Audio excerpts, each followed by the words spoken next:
Good morning everyone. Now I just got home siguro mga 10 minutes ago and wala pa kaming breakfast. So I'm gonna try to actually do something really easy and quick na hindi kanin yung breakfast namin. So I have these puff pastries sa freezer ko. So, we're gonna make use of this. And then, meron din akong sausages.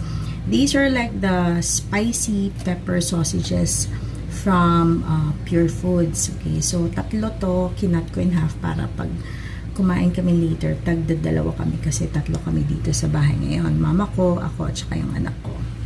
Pasensya na sa angulo ng camera ko. But, just to demonstrate, iaangat ko na lang kung hindi masyadong dito. So, I have here puff pastries.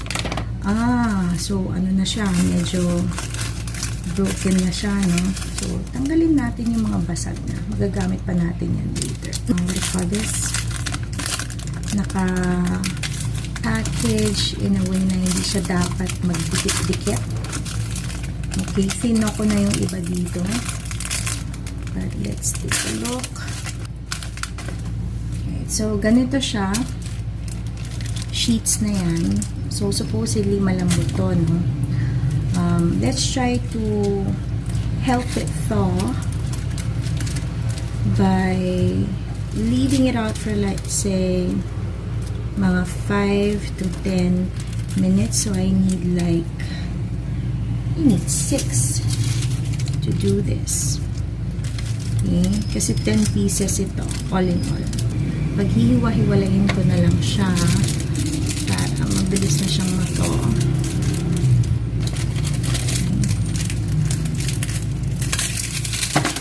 And then, meron pala akong, what do you call this, cheese na Colby Jack.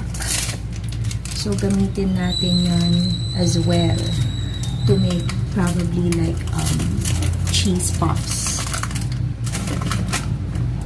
Palambutin lang natin to. I'll get back to you. Okay, so just to demo, I have here a pan. Nilagyan ko na siya ng baking paper. Wala akong square na parchment paper. Meron naman, kaya lang tinatamad na akong magupit. So, okay na to. So, I have here 1 sheet of puff pastry. Medyo malambot na siya, no? And let's try to see if we can roll it na. Yan. So, babalutin lang natin yung sausage sa puff pastry. And that's basically it. Okay? Yan.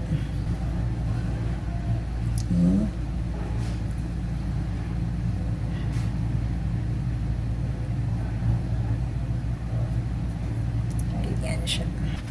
And then, ilalagay natin siya dito sa ating baking pan.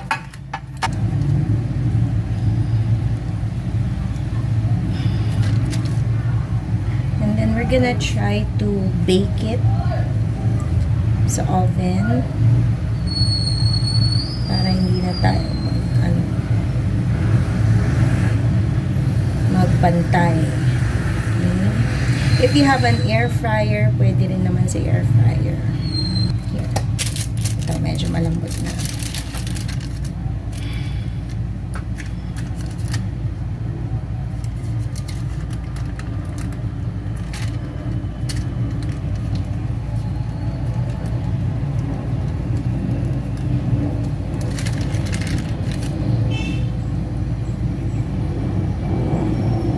So, masarap tong puff pastry because it's like a croissant.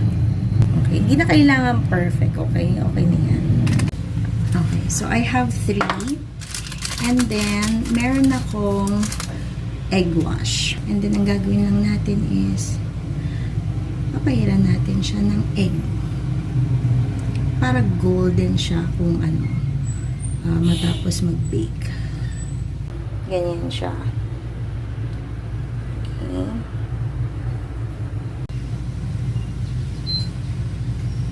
So I'm gonna use my air fryer oven to bake this.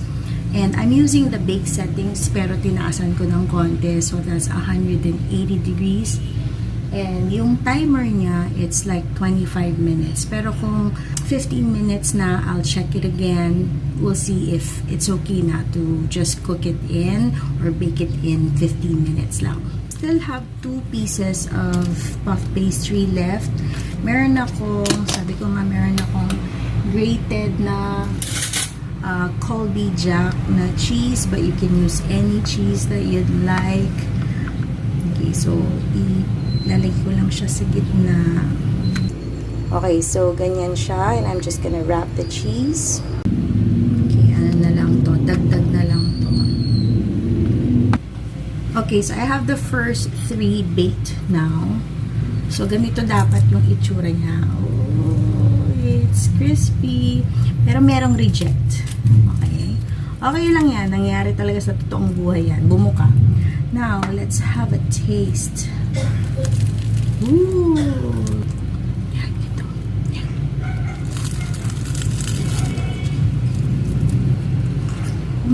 Parang siyang croissant talaga. Ang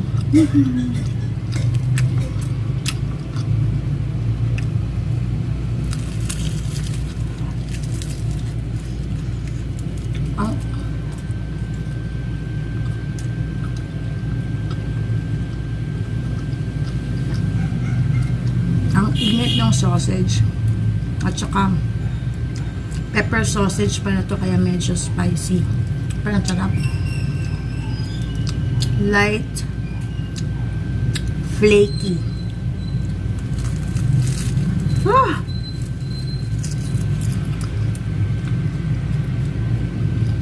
Straight from the oven. Sarap.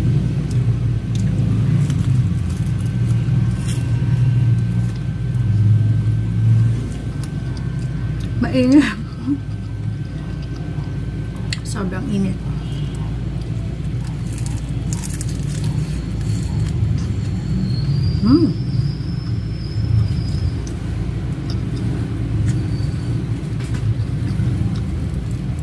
This is actually kung wala kayong peppery sausage, pwede namang hotdog lang. Okay lang yun. Basta yung meaty talaga na hotdog, hindi yung maarinang hotdog.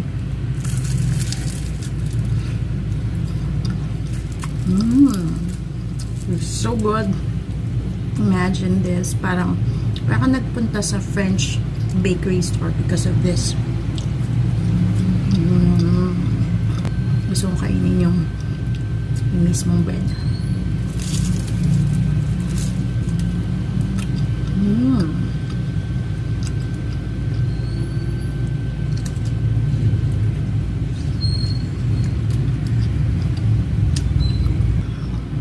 Kita niyo ba umusok pa?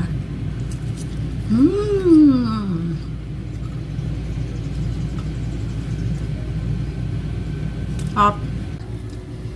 Okay, so these are the pigs in a blanket. And okay. And then gumawa ko ng konting cheese crackers. So may mga nasirang ano ba to? Puff pastry, no? So ang ginawa ko, instead of, let's say, putting in cheese inside, ang ginawa ko, I call this, parang minasa ko yung cheese with the pastry or the puff pastry, and this is how it turned out to be. Cheesy, flaky because of the puff pastry. Sarap to. One more. Up.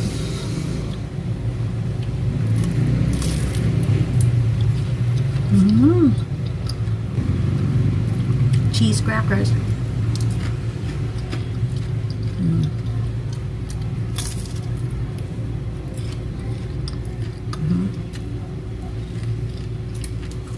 And last, medyo fail, pero ito yung ginawa kong parang pockets na may cheese sa loob. But let's try to cut it in half.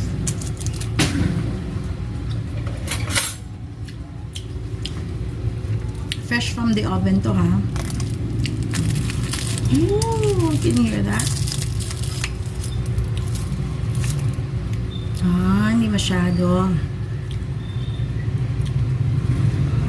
So, ganito siya.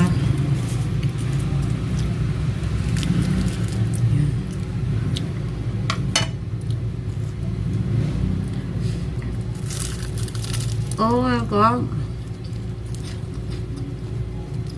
Hap.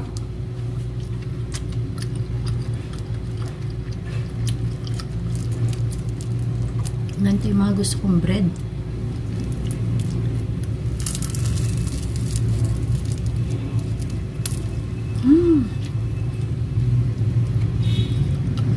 Harap. So this one, medyo bread yung dating. Ito kasi, parang crackers na talaga or biscuit. Harap.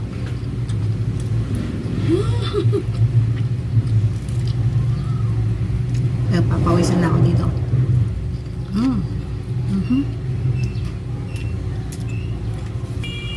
Ito yung mga random vlogs ko na wala naman talagang specific na recipe, naisip ko lang subukan. So, try nyo rin because again, ang maganda kasi dito is freshly baked siya, no? So, masarap merong mainit na pastry or tinapay sa bahay. So, thanks again mga kakusina for watching. See you again on the next video. Bye now!